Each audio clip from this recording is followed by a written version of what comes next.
Welcome back to this special edition of Verdict with Ted Cruz and my one-on-one conversation with Supreme Court Justice Clarence Thomas. In Part 1, we explored the remarkable journey that shaped the man. Now we turn to the justice, his more than 3 decades on the Supreme Court, his approach to the Constitution, and why he believes its protections belong not to judges, not to law professors, but to every single American. Here's Part 2 of my conversation with Justice Clarence Thomas.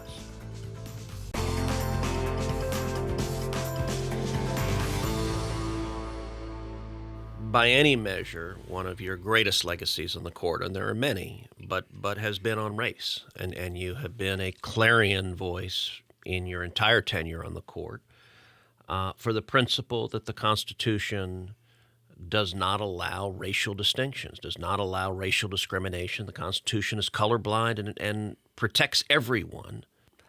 You know, it's interesting as you tell the story or the analogy of the library and then the stacks and the books that you might not be allowed to read. One story you have told is as a young man, I think in law school, somebody gave you a copy of a book by Thomas Sowell, and you started to read it and threw it in the trash and said, if I remember right, that no black man can think this way. Yeah.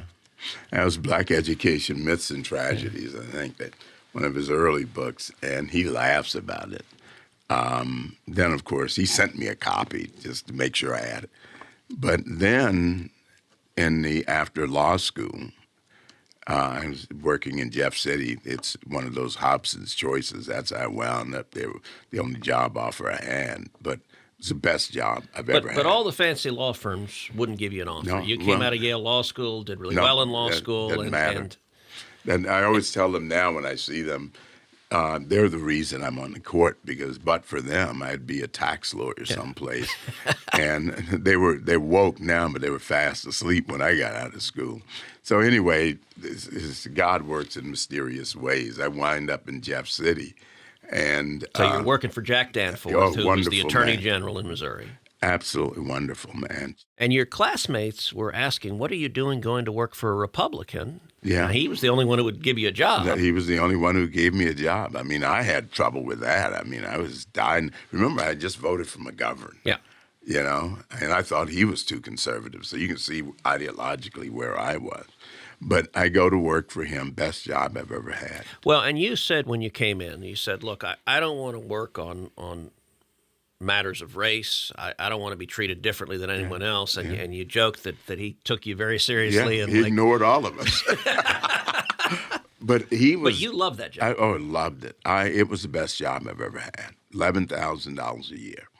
And he promised, he said, I can give you more work for less money than anybody in the country. And that turned out to be a blessing.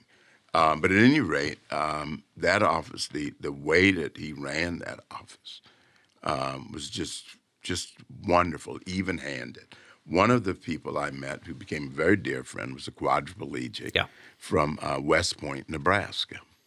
And went to University of Missouri Law School, graduated Order of the Coif, but had suffered from polio and was a quadriplegic. Just a very, very, very dear friend. He calls me up one day and he said, Clarence, there's another black guy out here like you. And his name is Thomas Sowell.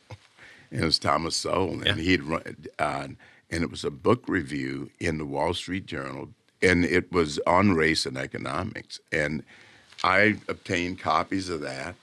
And it became just sort of the beginning of the long intellectual walk back of thinking about these things. And I met him at Washington University on a panel with Ruth Bader Ginsburg when she was a professor in the late 70s. And then when I came here in 79, I think I met him again either in 79 or 80 when he was making the rounds with Hill staffers. And we've been friends since the early 1980s. By the way, for what it's worth, I'm urging the White House to award him the Presidential Medal of Freedom. I hope they do so. I've publicly called for that, and I'm trying to make that happen because I think that would be very appropriate. Yeah. Well, I think it would be deserved. Yes. He is a great, great man and one of the great thinkers. I've never met him, but I've admired him. He's brilliant and courageous. Well, he's courageous. I met him. I met Walter Williams back then when I got here. I met Walter Williams when I was in high school. Is that right? Yeah, he was inspiring even when I was a kid. Brash, but he's. Yeah. And there was another gentleman that you don't know that's also passed away, like Walter, Dave, who's done, was also very quiet, but a libertarian and was very, very helpful. But anyway, the whole point is that in Jefferson City, again, I go back to what I said at the very beginning, that things that initially seem like a negative, you can't get a job, so you wind up in Jeff City, turn out to be a blessing. So what I say in retrospect is that God closed all the doors that I should not have gone through. Yep. And left one door open, my Hobson's choice, and turned out to be the best job I've ever had. Well, and ultimately, you're in the AG's office. You go get a job in corporate America at Monsanto, which paid you a good chunk of money, but was not rewarding, and you were not happy with corporate America. And then Jack Danforth has gone to the Senate, and you go work for him in the Senate. And you're a Capitol Hill staffer, and you go to a conference with Thomas Sowell. Yeah, he invited me personally to that in San Francisco. And at the time, you're a Republican staffer, but you're on the journey. One of the things I try to do in the book is chronicle the intellectual journey and awakening from an angry left-wing radical to a principled conservative. That's a pretty big shift. And reading was an important part of it. Questioning was an important part of it. But you've described how you're sitting at a lunch table with Juan Williams, the reporter, having what you thought was a conversation, and it was one of your first interactions with the press, and it ended up having a big feature article in the Washington Post describing you as the black conservative, which was a pretty startling thing for you. Well, I'd never call myself conservative. That was a way of character. They called us black conservatives in order to dispose of us. They called Tom Sowell that, Walter Williams, Jay Parker, who's another dear friend, has passed away. But I was shocked. Remember now, I'm 32 years old. Yeah. I'm a Hill staffer. I've never been in the press. Had just made my first trip to California. You got the inkling that there was going to be something on you when they sent a photographer to take a picture. I was sharing an office with 3 other staffers, and this photographer shows up from the Post. And December 16, 1980, there's my smiling face on the op-ed page. And then my whole life changed. And the attacks, the negativity. And there is a nastiness as a black conservative that I don't think anyone else experiences. You get some of it as an Hispanic who's a conservative, because I'm not supposed to be a conservative, but you're really not supposed to be a conservative. And there's part of the reason I wanted to write the book is the vitriol that has been directed at you is different. Look, Justice Scalia, you knew him extremely well. He was brilliant, extraordinarily principled.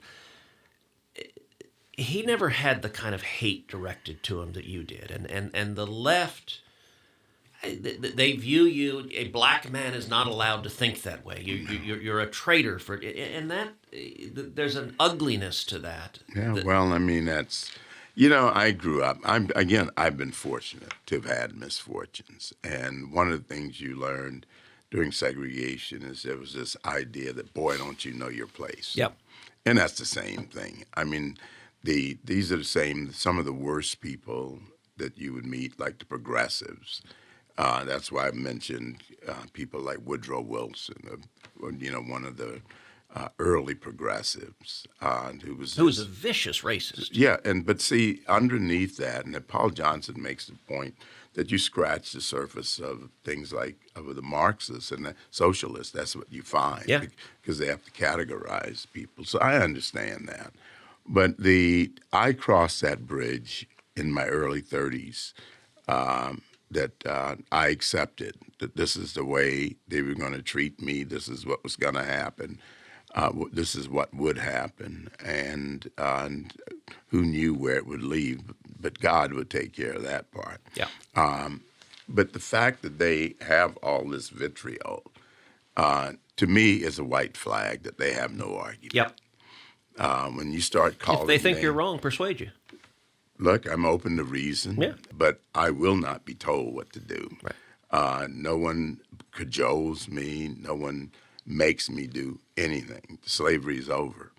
But there's this sense that don't you know what you're supposed to think?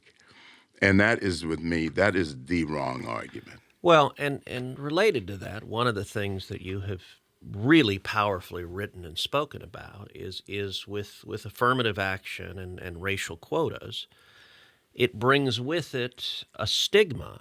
You rather famously put a sticker of 15 cents on your Yale law degree from a cigar box.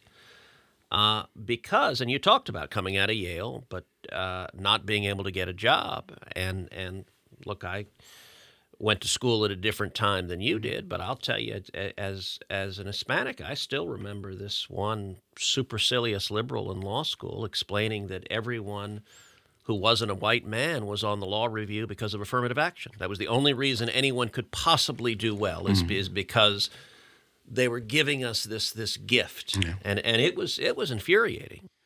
You know, there are many slights along the way. Yeah. But it doesn't make you wrong. These are little bumps in the road. And what I compare it to, again, I compare it to what my grandparents went through. Like, just take my grandfather. Yeah. If I'm going to complain, right, I have to look at him, at a man who didn't complain. He never knew his father. His mother dies when he's 6 or 7, maybe 8. And then he goes to live with his grandmother, who's a freed slave who lives on a part of the plantation that they're from. Okay? Just pause for a second and think about the marvel of America. That your grandfather who raised you was raised by his grandmother who was a freed slave. And now you are in the second longest serving Supreme Court justice in American history, and in a couple of years will be the longest serving. That is, it's one of the things.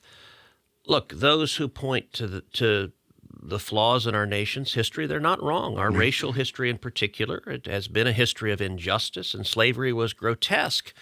But I agree with Dr. King that the arc of history is long and it bends towards justice. Yeah. And that journey was possible because of the principles America was built on, even if it took us decades and even centuries to begin living up to it. Well, my grandfather would talk about, don't throw out the 10 Commandments because people don't obey them. There's nothing wrong with the 10 Commandments.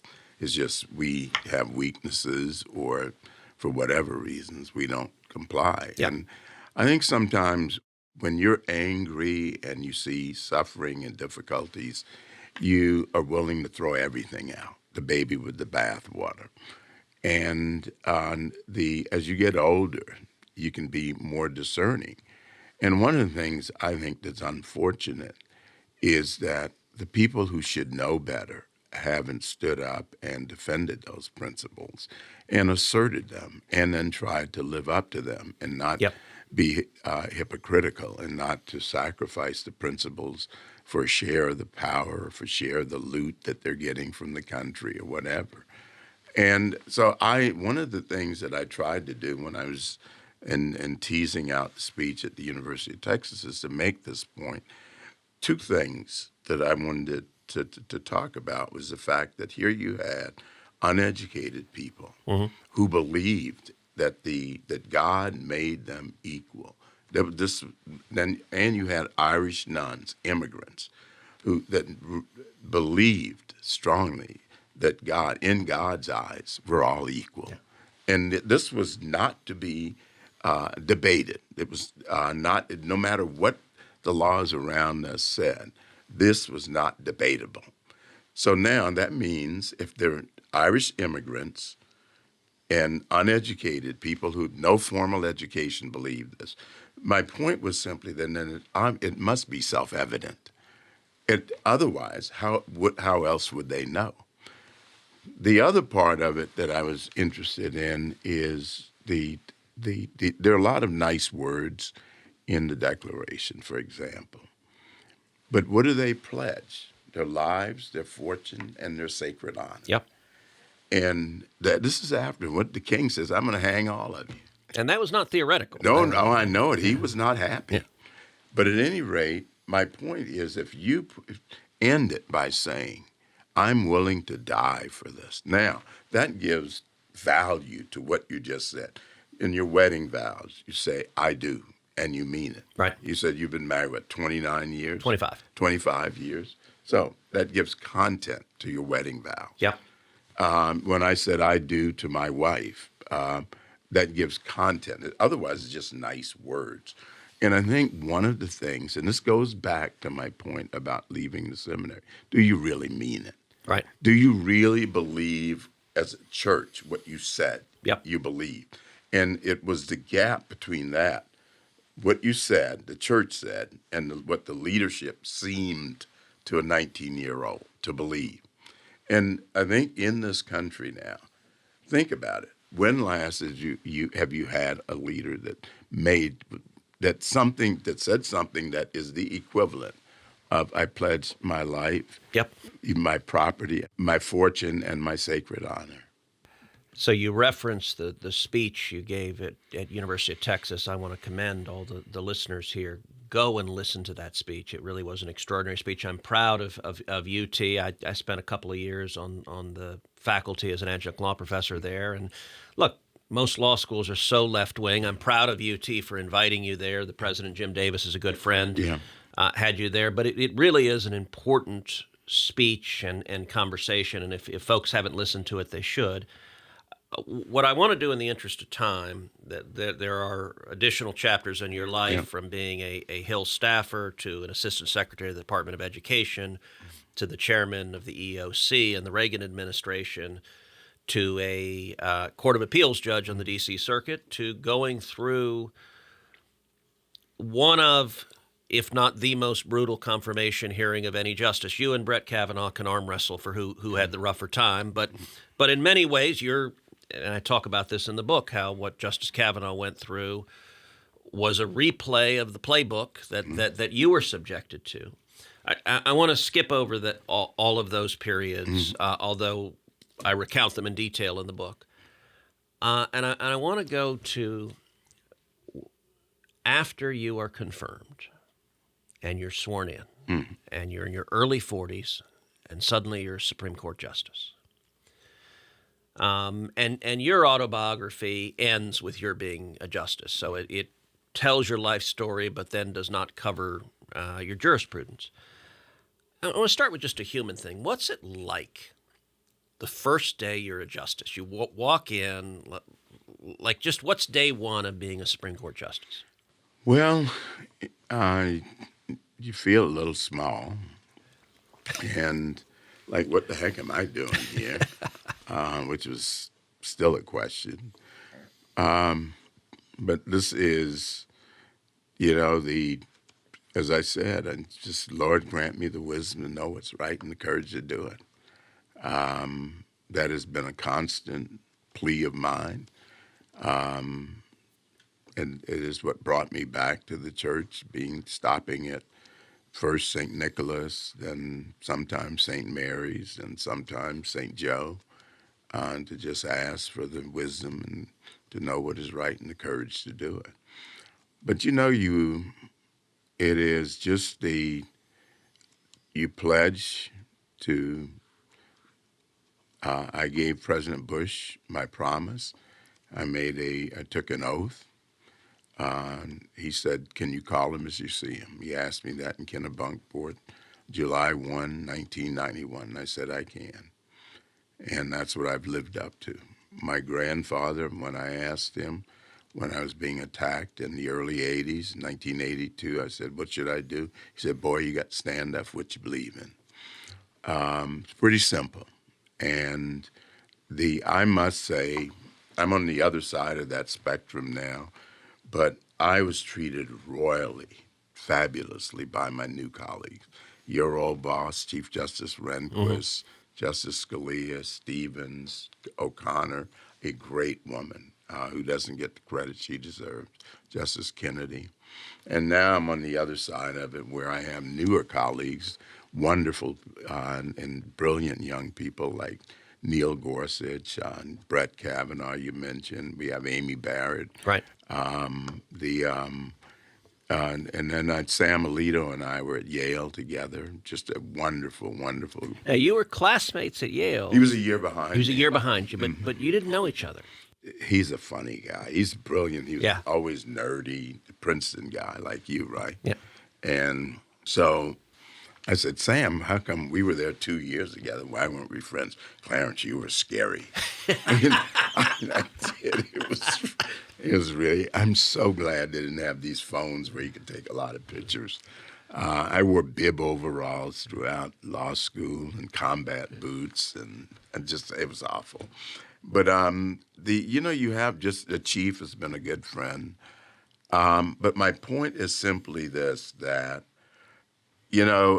I was embraced there. It was a different generation.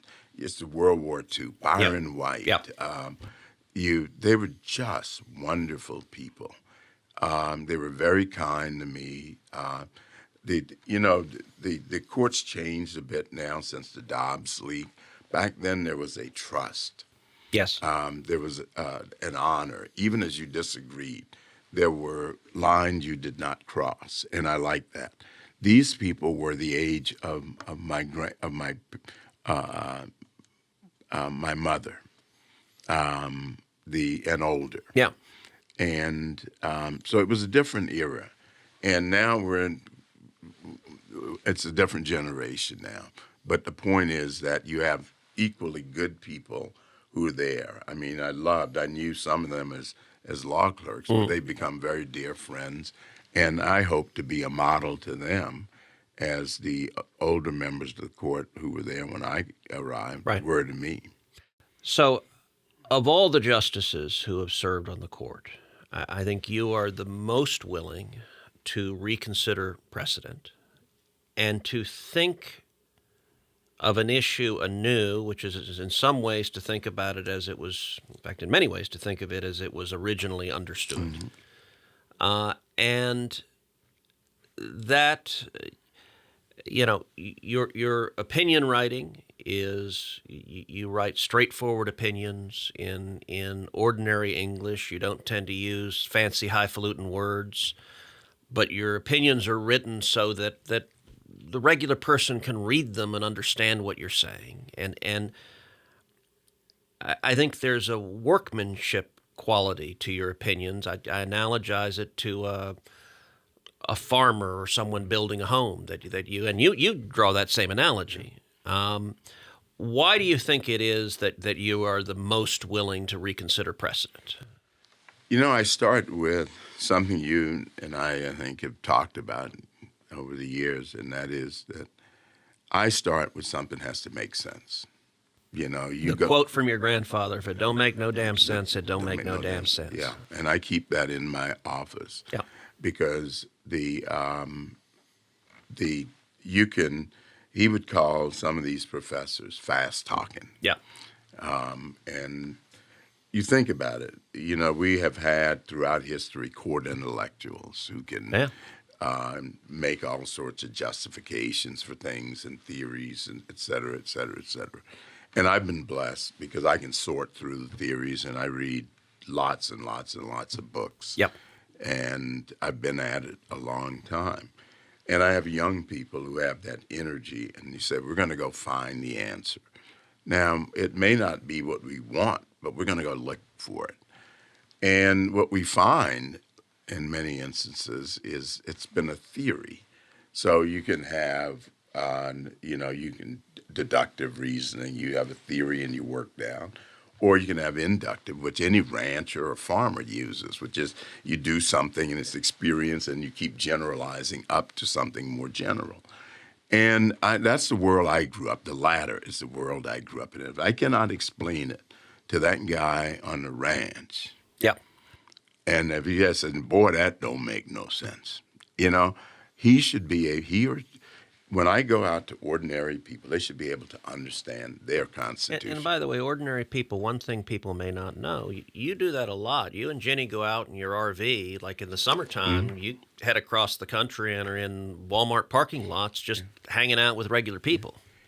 Well, Buc-ee's now, but all right, now as a Texan, that makes me happy. Buc-ee's that. Hey, Buc-ee's is a destination, but you know, I grew up with as my granddad said, po folks. Yeah.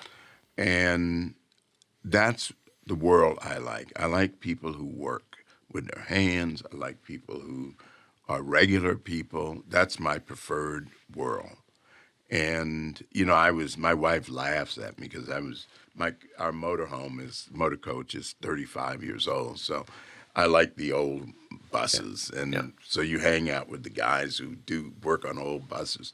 And I got to spend time with one of them in the December, and we're like, we take all the wheels off, and you're up. I said that was happy as I could be because you're under there. You got all the shocks, all the airbags, you know, the lines. He's showing you all these things, the valves, and it was just I wish I could spend 2 weeks there instead of 2 days, but. The point is, it's their constitution. Yep. It's that truck driver's constitution. It's that school teacher's constitution. It's not the preserve of court intellectuals and law professors.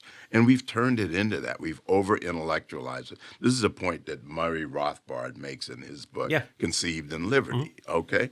That we've taken something that was passionately achieved and that was believed in passionately, and we turned it into this thing that you need an oracle to explain. Yeah, the Federalist Papers were newspaper editorials, and they were only in New York, by the way. Yeah. And those were basically Hamilton and those guys. That's why people don't know. There's a big difference between Hamilton and some of the more radical guys, like a Sam Adams, you know, which is more than a beer, by the way. But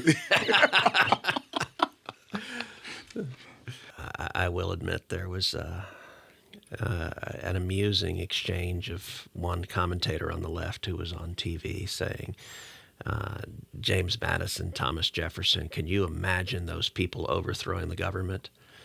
And I couldn't help but respond, yes, I can. Absolutely. It kind of happened. Yeah. One of the things you have been really eloquent on, and I think profoundly influential on, is the Constitution is the foundational document that created our government. But you have focused a great deal on the Declaration of Independence, and why is the Declaration so important, and what is the relevance that people should know about it? Well, the Constitution sets up the government, the form of the government. But what precedes that? Yeah. What does it mean? What defines your rights? How do they view your rights? Where do they come from? And where does the government come from? And it sets the order right. Just take it simple. It says your rights come from God, basically, from nature's God. And then from that, you give up some of those God-given natural rights in order to be governed. Yeah. And what does that lead to? That leads to the Constitution. I was pointing out to my clerks the other day, because you get these Second Amendment cases. And I said, why do we keep saying there's a Second Amendment right? The Second Amendment says, the right to bear arms shall not be infringed. It assumes a right. It doesn't grant a right. Yep. And so you can go First Amendment, et cetera, et cetera, et cetera. Where does that come from? And that's what I was interested in. that what establishes this whole notion of liberty? What establishes this order of rights? And so it matters if you think the government is the primary grantor of rights, and you receive rights and benefits from the government, versus you have the rights and the government receives its authority from you. And I think that order, being able to establish that in each case, is important. And that's, if you go back, and that explains Justice Scalia's writings on the structure of the Constitution being the safeguard Yep. of these rights that you have that are antecedent and that are transcended. So I focus on that to always get the order right. When you farm, every farmer knows, like when you plant or when you plow. I don't know if you've ever plowed, but I'm a city boy, so okay. I've Well, watched it on TV. So my granddaddy said, boy, and that he would always say, and he put a little cuss word in there from time. He said, and those rows better be straight. So you have to take your first row, and it has to be absolutely straight. Then you put your tire in a groove. Yeah. That where the plows, especially if you're using a dish plow, and they go different ways, you go and you follow that. So now every subsequent row is straight. Well, going back to your point about precedent, what if that first row is crooked? What do you keep going, pretending that it's straight, or do you go back and make it straight? Right. That's why you say, well, I'm not accepting precedent. If something doesn't make any sense, I can't, what am I going to do? Am I a fool for following that or not questioning it? And I taught a course on stare decisis just for this point. It makes sense when you have this unwritten laws and when you have traditions and when barons are like ruling on cases in these rural areas in England. But when you have positive law, when it's written down and you can see the deviation, who's the fool? You follow something that's absurd. Why would you follow something that's absurd? Well, look, a great example of that, and a case I talk about quite a bit in the book, is the Kelo case, where Kelo involved a city that was condemning a woman's home. That they had for 100 years. Yes. It was a tiny house, regular person's house, Yeah. not a mansion, and for a public purpose, not a public use. And that started in Southwest D.C., by the way. Yeah. The precedent for that. And the court was willing to say that the public purpose was the equivalent of public use. Well, a public purpose could be to increase your tax base. Well, and actually, as I was driving over here to do this, I wanted to look. I pulled up the language of the Fifth Amendment, and the relevant prohibition at the end of it is, nor shall private property be taken for public use without just compensation. Yeah. So that's the actual language. Yeah. Mm-hmm. And Kelo, unfortunately, it was 5-4. The majority said that the city of New London, Connecticut could take her home, not for a highway or a road or a city building, but for a parking lot for a planned Pfizer building. And you dissented. You dissented, and it focused on the words public use versus purpose, and explain that distinction to us. Well, purpose is a very broad term.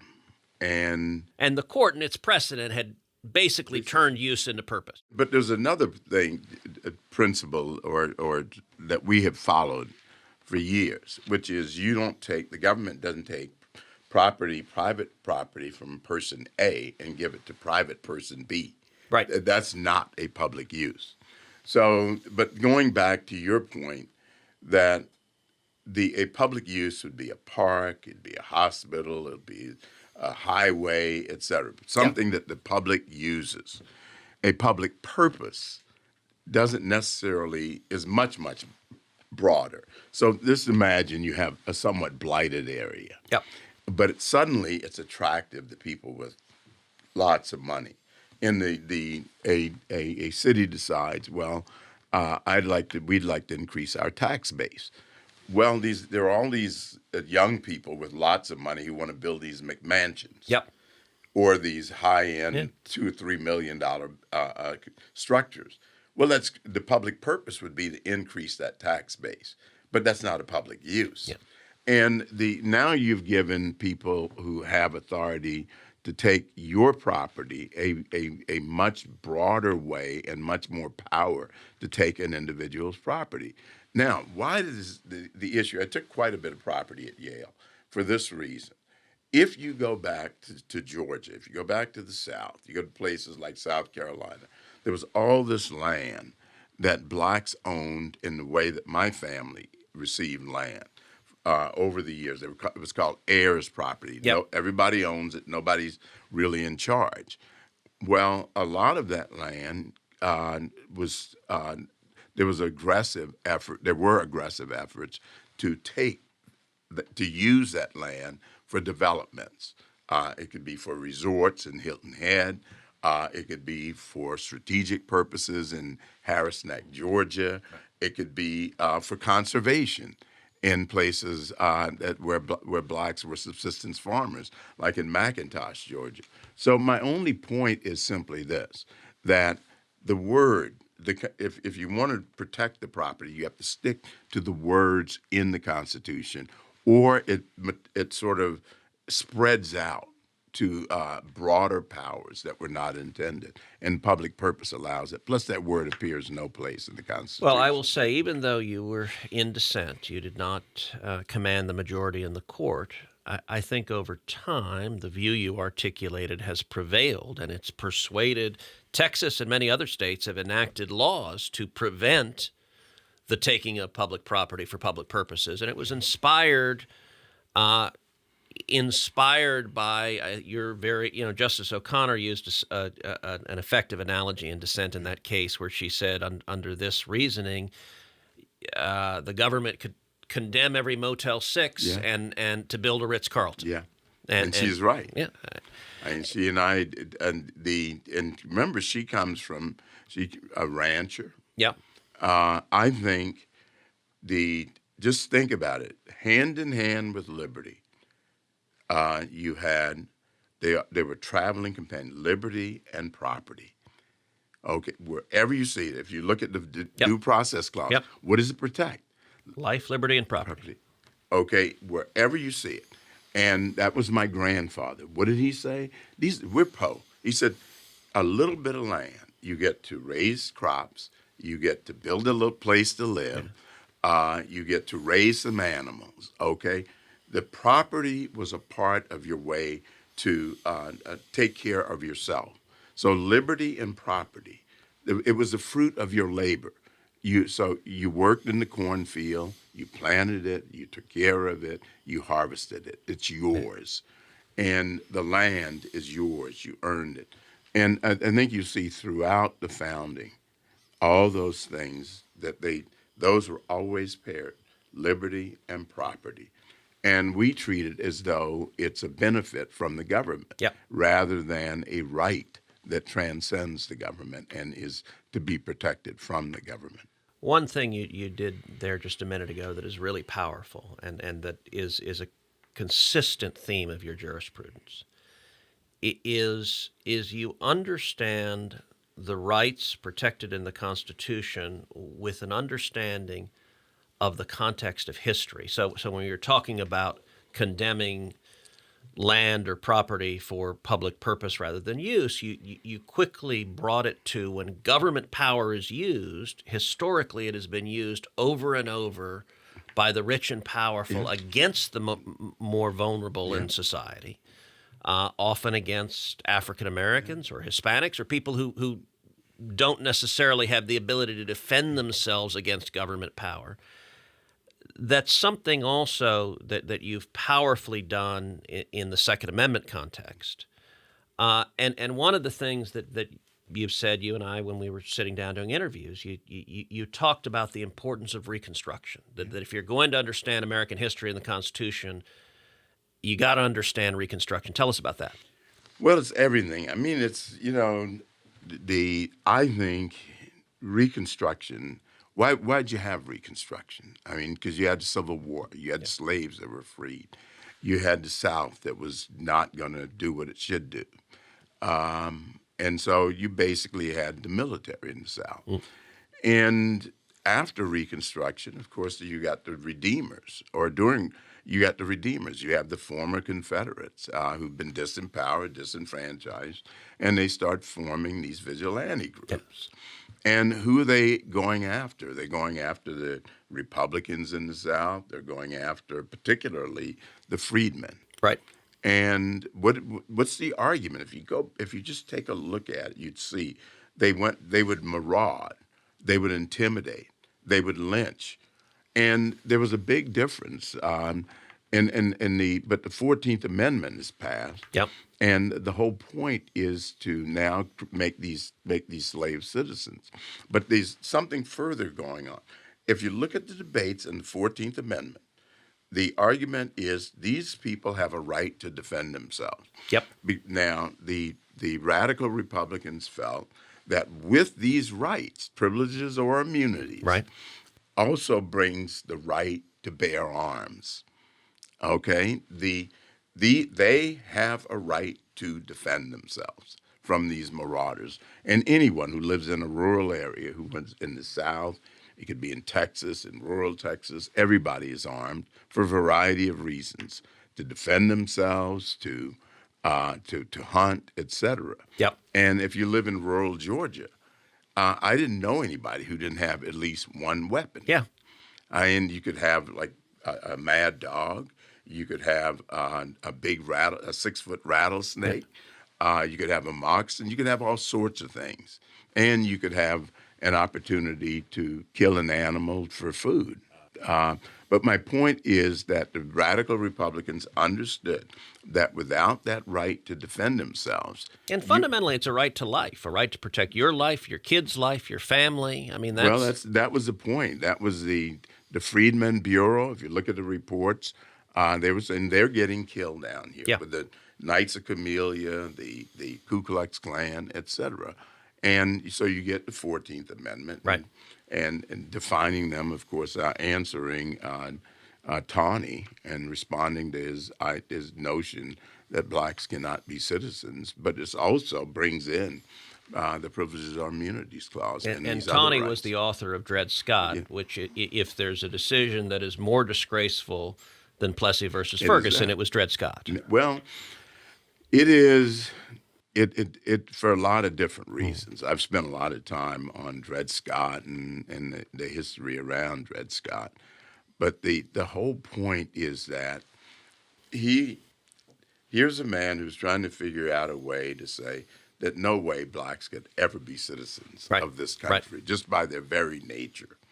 And of course, we revisit that old notion in the birthright case last term, but in a different way and for different reasons. But the 14th Amendment in this country is critical because it's basically the second founding. Yep. And so you have to understand that. So what I think I owe my fellow citizens is not just to read the words of the Constitution, but to try to understand not just the 14th Amendment, but the Revolution, leading up to the Revolution, the history of England, the things that influence it, the Civil War, the post-Civil War, the Reconstruction era, and you may have to read people you don't necessarily agree with. Sure. For example, I read and reread Eric Foner on Reconstruction. Now, he's a revisionist historian, but he's fine. He does a great job of explaining Reconstruction and a lot of these problems, and I admire the work that he's done.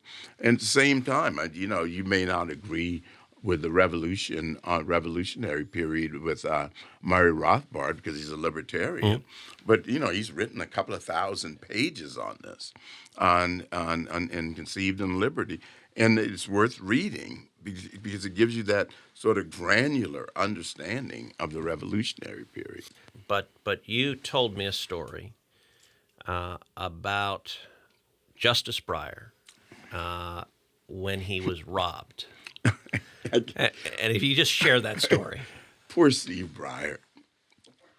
He's such a good man. So Steve, this is a joke, and I hope I don't offend Steve. He is such. He's a very decent man. We spent a lot of years sitting next to each other. What a fun time! But at any rate, so Steve Breyer, he'd been robbed, and he didn't want it to be public. He didn't want the attention. In Nevis, where they have little property there, and he said, he's telling the story to a number of others as I walk in the room, that he turns to me because I wasn't there at the beginning. He said, Clarence, I had a question for you.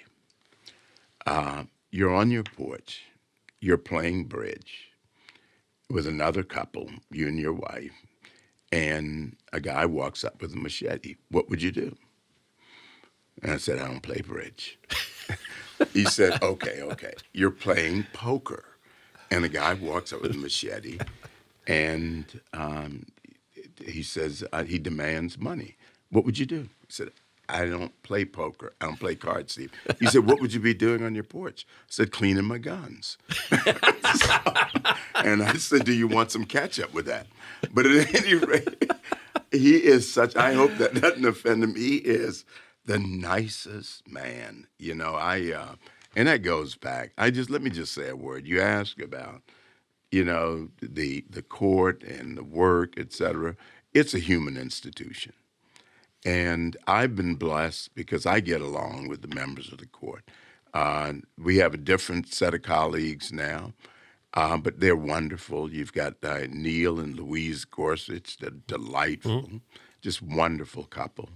And, it takes a few years to get your legs, and he's done that.